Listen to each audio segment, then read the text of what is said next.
Welcome. What's up, everybody? Guy here with Total Geek Live, and with us, as always, is the TGL crew. We have Baltimore, we have Danny, and we have Kaiser. What?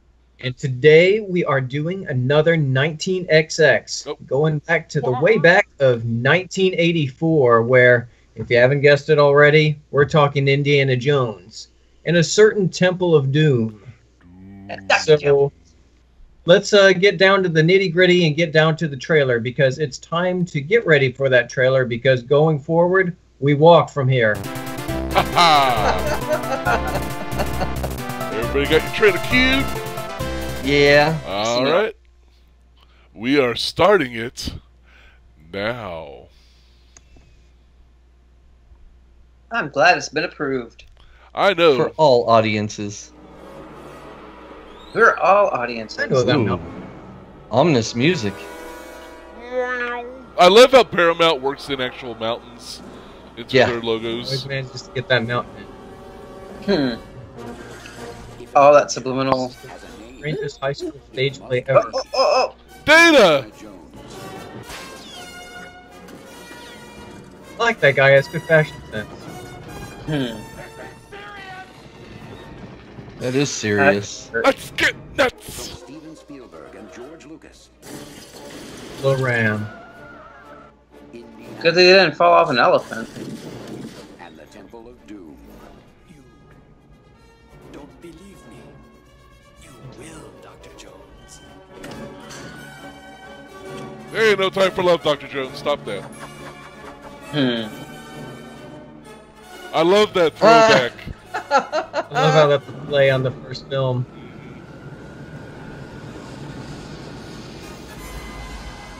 Ha-ha! Remember, kids, it's fun for the whole family. Well, What a way to end the clip. yeah, right? I don't remember that trailer. Yeah, I don't remember seeing that trailer either. Well, now you do, because you've lived it. Because I'm actually trying to think, did they... I mean, I guess I didn't really ever pay attention to trailers when I was a kid, watching them before a movie. Yeah. Only one I really remember, and I guess I really wasn't a kid, I was more of a teen. There was, remember the movie Space Invaders? It was like a wacky comedy with these little Martians that came down. Anyway, long story short, I remember in the trailer there was a certain scene done a certain way that looked funny. Then the movie came out and it wasn't funny, and that scene did not happen the way it was cut in the trailer, and it pissed me off. I remember that as a child, being pissed off, being lied to by the trailer. Cue musical number. Which actually, this movie did start out with a musical number. I remember as a kid, like, watching this film, and it was like, this is so long. I want to see Indiana Jones shoot bad guys. I had very simple needs as a child. It was shooting bad guys. Right? And throwing punches. Oh, yeah. Punching all the Nazis. Well, one of the interesting things is Indiana Jones and the Temple of Doom, for being the second Indiana Jones film, was actually a prequel. Yeah, that's What? something I did not realize. No.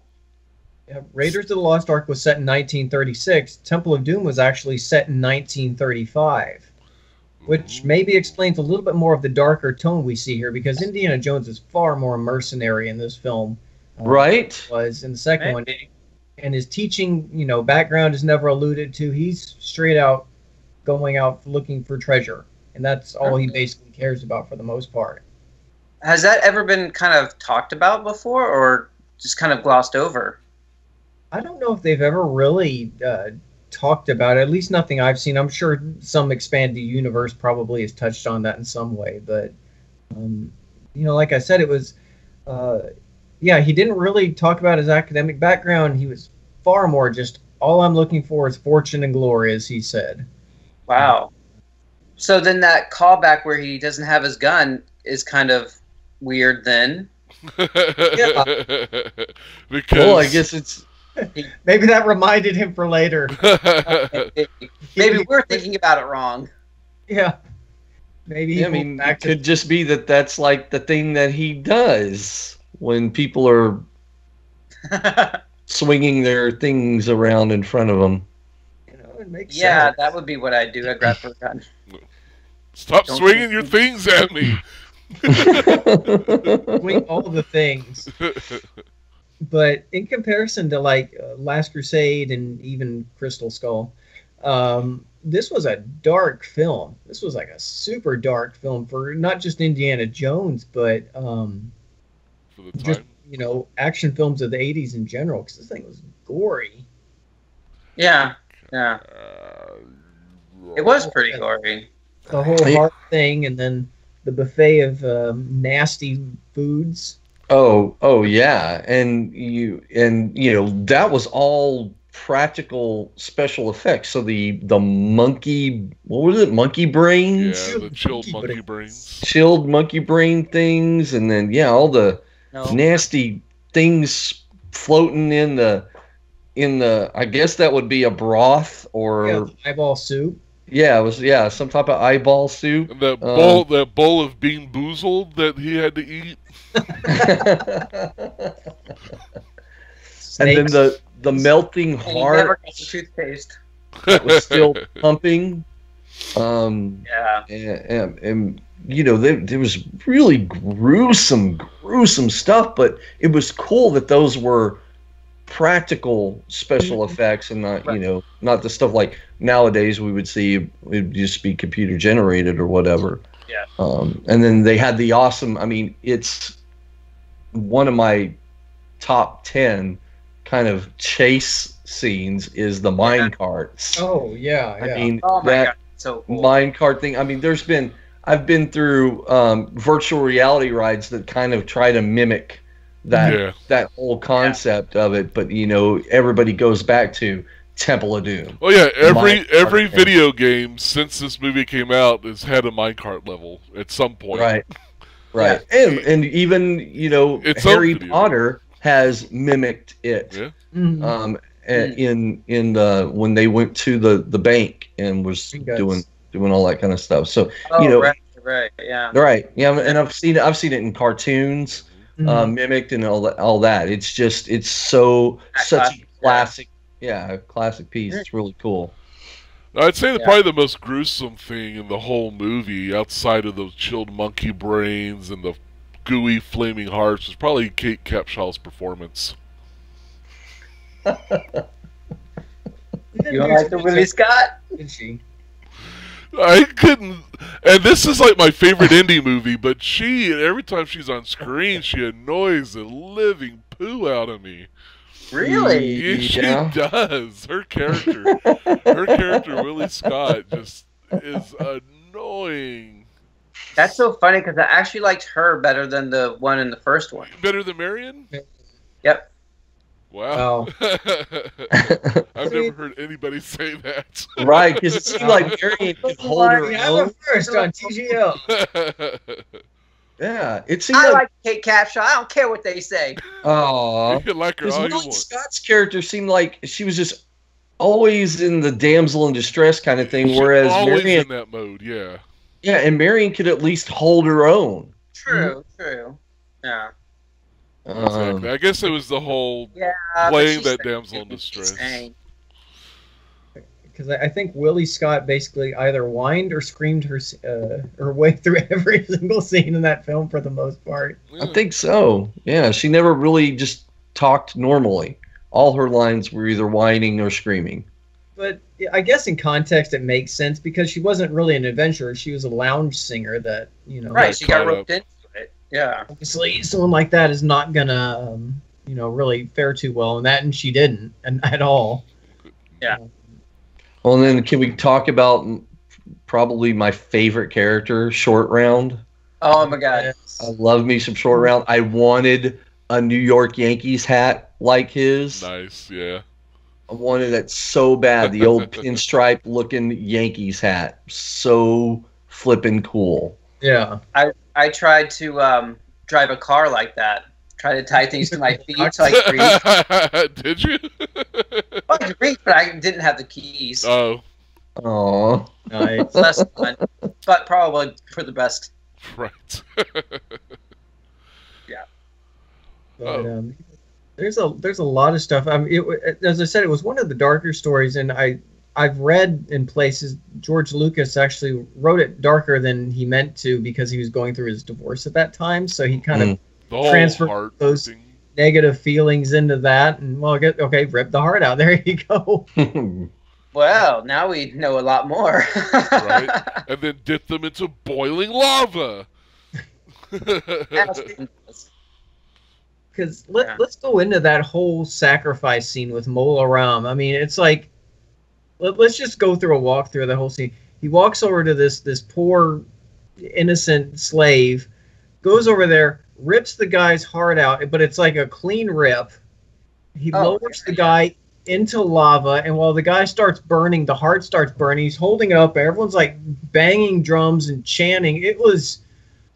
I remember that was the most intense scene I'd seen outside of Poltergeist at that point. Oh, yeah. Oh, yeah. No, I would even say it was way more intense, especially being a kid watching it. It was way, way more intense. And yeah, the chanting. And I'm wondering, like, what was it all for? What a strange ritual. Like, you didn't... I could understand, like, if he would have gotten younger looking, or stronger or something. Some type of power or all that. It was like it was just it's a sacrifice to the god. Goddess. Yeah. Holly. And just to keep him happy, like you go through all of that and you don't get anything in return. Pretty much. Sometimes you don't get anything in return. Hey, man, okay. Like, if you like someone, you make them a dinner. You don't hand them like a Tic Tac or two and say, "Here you go. I think I love you the most." No, it's like now you just go. But I mean, really, this whole film is like, I think in terms of like plot and mythology and everything, I think it's probably the most shallow of the films, but it's also the most action oriented because it's like you go from a nightclub where they're being shot at and poisoned to a plane. Right.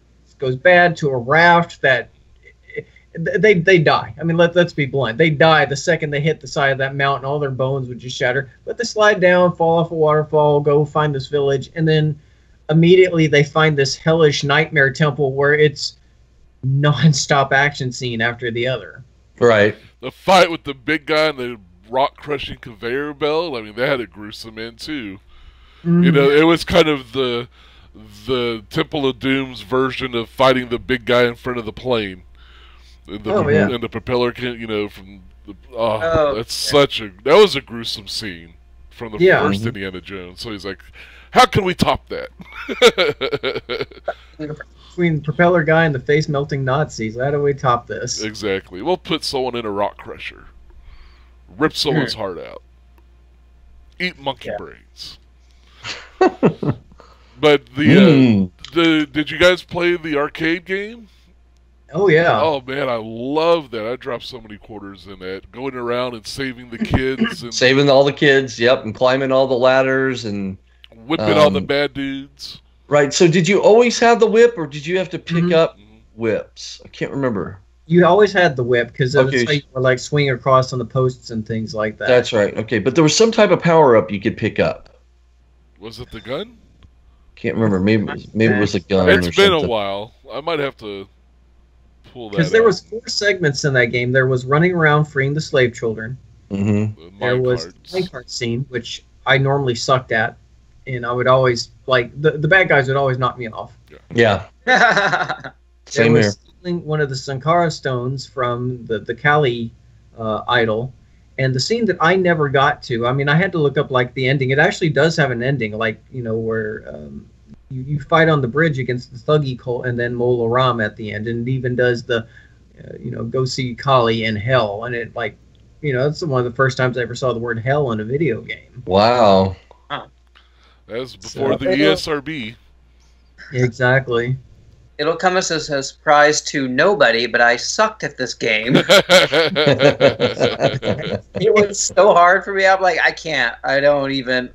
I'll just watch somebody else. Do you remember the NES version? The NES version?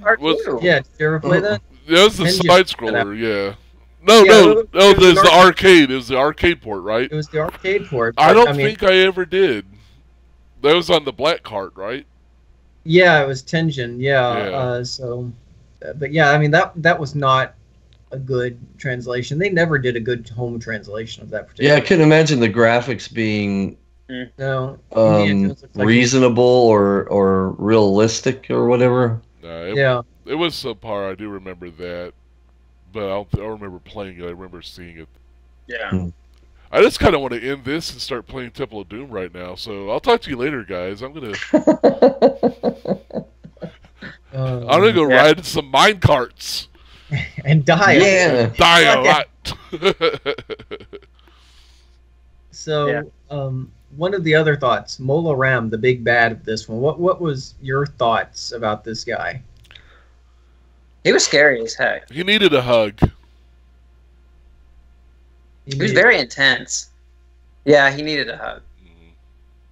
He was something. Like I said earlier, I never really understood like what his thing was, why he was doing what he was doing. I would have liked a little bit more background story about the god that they were worshiping, and if there was any kind of real, I guess we saw a little bit of power that he had over Indy with the hypnotizing thing and stuff, but. Oh yeah, I forgot about that whole scene. Remember, he made him drink the stuff. Yeah, drink the blood. Yeah, but I mean, he was a dark kind of bad guy kind of thing, but he didn't seem that much of a threat to a guy who shoots and punches and all that kind of stuff too. So I always thought, oh, Indy's got this. This guy's nothing, I felt the opposite. I thought he was a pretty decent adversary for him, especially because he was so over the top intense about his beliefs, and that was what scared me the most. Someone who's so vehemently, crazy belief system, that scared me more so than there's some random guy with a knife or whatever. This guy believed the stuff he was doing, and that's what made him scary for me. Yeah. He pulled out of the heart. Oh, yeah. He really tugged at the heartstrings, didn't he? He did. He was a sympathetic villain. From the cockles of the heart. I don't think he was like as nuanced as say like Belloc from Raiders of the Lost Ark, or even Elsa Schneider from Crusade. He was one note, but he was one note. But he was like like Baltimore said, he was so dedicated to his belief. I mean, he was just crazy. I mean, they picked a great actor. Oh yes, for the role of Mola Ram. He just looked absolutely insane. But it's also interesting. It's like the whole hidden evil aspect that they really touched upon, because you have Pankot Palace, which is the palace that they went to try to find kind of a way out of the area, or at least find out. At that point, Indiana Jones was a little more committed to not only finding these treasured stones, but also kind of finding out what happened with the disappearing children. But you think about it, you have this beautiful ornate palace that has been completely taken over by this thuggy cult. And I mean, you can tell the corruption because they're eating all this nasty food that no sane human would eat. And then underneath it, they have this mine that's almost exclusively run by imprisoned children, and all this and sacrificial like cults and everything else that's all underneath this. Looking for these stones, it's a creepy thing. And then I mean, there are other great scenes. I mean, as much as I didn't particularly care for Willie, like some of the other leading ladies, that one scene where she and Indy are playing hard to get with each other at the bedroom. Yeah, the doors. Yeah, the doors slamming and all this stuff. Yeah. Yeah. There were some illusions that I've seen recently that were kind of fun to see, but that inspired modern stuff as well. And of course, that bug scene, man, that was a creepy scene. Oh yeah. Yeah. and that was just, it kept going. It's like every time they looked like they were going to get out, and then Short Round, is basically like he steps on that thing. It's like every time it looks like they get out, Willie does something that resets the trap, or they're just not. Yeah. I hear, let me fix this, and it's like the spikes come out, and then it's like at one point, like she won't stick her hand with the bugs, and he like reaches out and grabs her, and he basically is like, "We are going to die." Yep. And does that round. I feel like you've been there before. It was a nice little bit of comedy to go, to kind of lighten because there was so much darkness in this film. You have to have little bursts, those moments. Yeah. But this is the film that you were talking about that, in addition to, I think, what was it, maybe Gremlins, that started the whole PG-13 rating, which is something I wasn't, really aware of before. I didn't kind of understand the genesis of it, but here we go. Because they wanted to make it rated R, and he's like, I can't afford that. Well, we won't make enough money. Right, they'll lose money on that. Look, let's come up with something. Yeah, because a melting heart, flaming kind of thing. Yeah, that's so graphic. Yeah, it would be an R rating. So they found a middle ground. And, of course, it takes Spielberg and Lucas, names like that, to convince the powers that be to create a new rating system. Yeah. Yeah. But pretty fascinating for all of it. Yeah. And Gremlins, wasn't much better either. It was just especially the last couple scenes. I mean, they did some pretty gruesome things for being a dark comedy. Gremlin in the microwave. Yeah. Oh. The Gremlin in the sunlight at the end. Oh yeah. That was a nasty scene. Yes. He liked melting people, didn't he? He liked that effect. He just liked watching things melt. He liked flesh melt. Well, that's the practical effect they got right. Oh, let's do it all the time exactly. now. Right. We're good at this. Let's keep doing this. Poltergeist. It's in. Oh, God. I like my people to look like they came freshly from the Yankee Candle Company. Pretty much. Oh. Yeah. I'm trying to think. I would have to say this is probably my favorite of the Indiana films. Yeah, I think so. I think I'll say that. I'm saying it. Yeah. This is my favorite Indiana film. Same here, and even though I can't stand the female lead's portrayal, she's growing on you. But I loved everything else about this movie. For me, it goes 2, 3, 1, 4. I know a lot of people go 3, 2, 1, 4, 3, 1, 2, 4, or 3, 1. Yeah, a lot of people is 3, 1, 2, 4. Really? Some of us don't think there is a fourth. Yeah. Some of us like to ignore. Your headcanon? Yes. That didn't happen. It didn't happen in my world. Really? Yeah. Really? Because I saw it. Yeah. No, well then. This is new on talking. Yeah, New Kai saw it. Not on my timeline. Wrong Harrison Ford character. Sorry. I don't know. I think Raiders of the Lost Ark is my favorite, but it's kind of tied with Last Crusade. But if we're a trilogy, Temple of Doom is a great, probably the most action oriented, and it's another great standout. Yeah. Fourth movie, I hope they make it one day. But yeah, I think there are three strong. He's gone on killing all of his characters off, so exactly. I'm sure he'll come back around to it. Well, Disney has been talking about doing a fifth Indiana Jones film, which yes, they have. I don't know. I liked him in Blade Runner, and I liked him in the new Star Wars. I mean, I kind of felt he was more energized than that speculated fourth film that supposedly happened. He just looked like he wasn't feeling that one. But I was right there with him. Yeah. If he does a 5, I hope he does, and I hope that.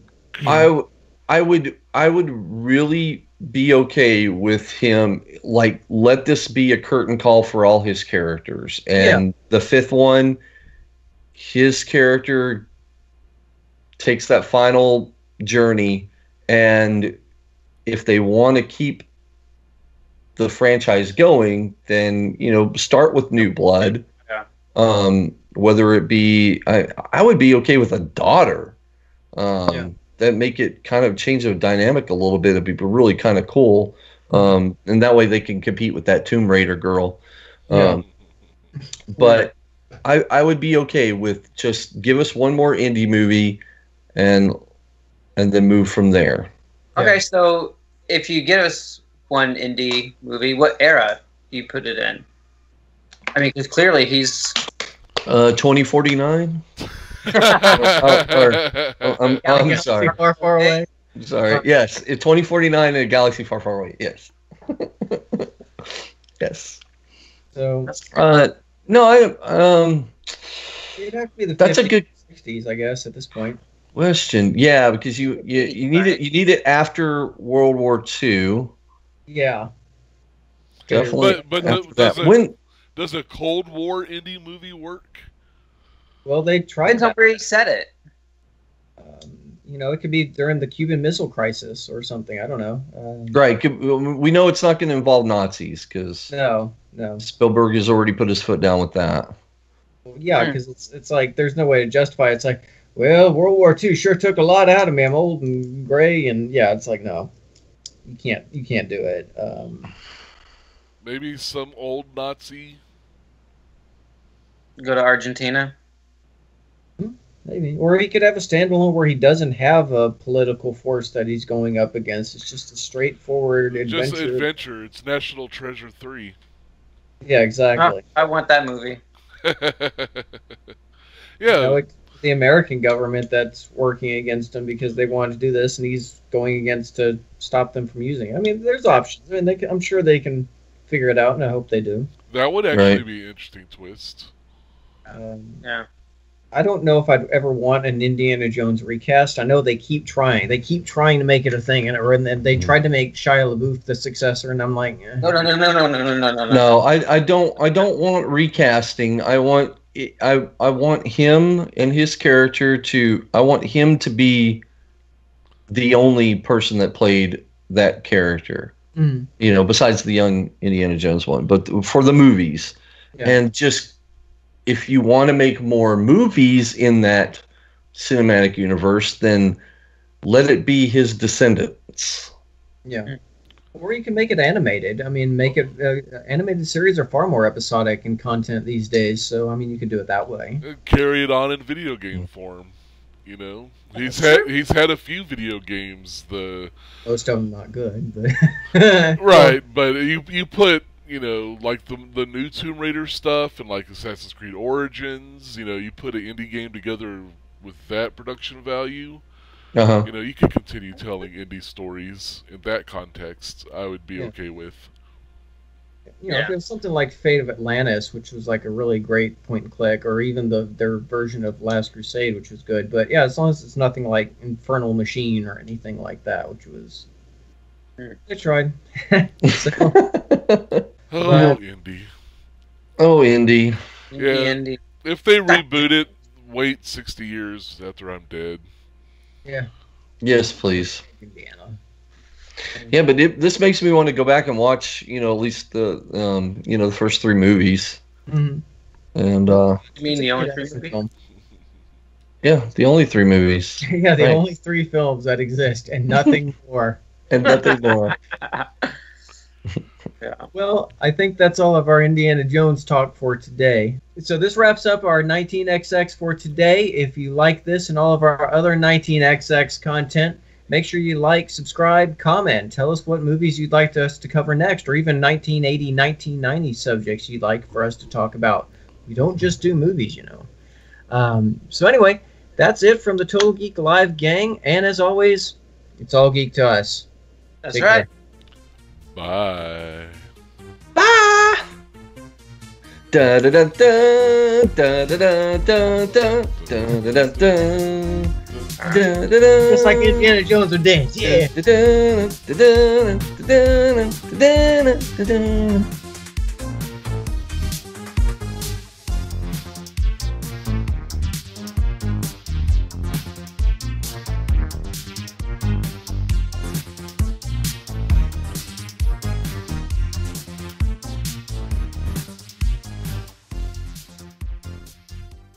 Oh wait, shit! Why did I count it? Guys started Yeah, that's this. what I'm wondering.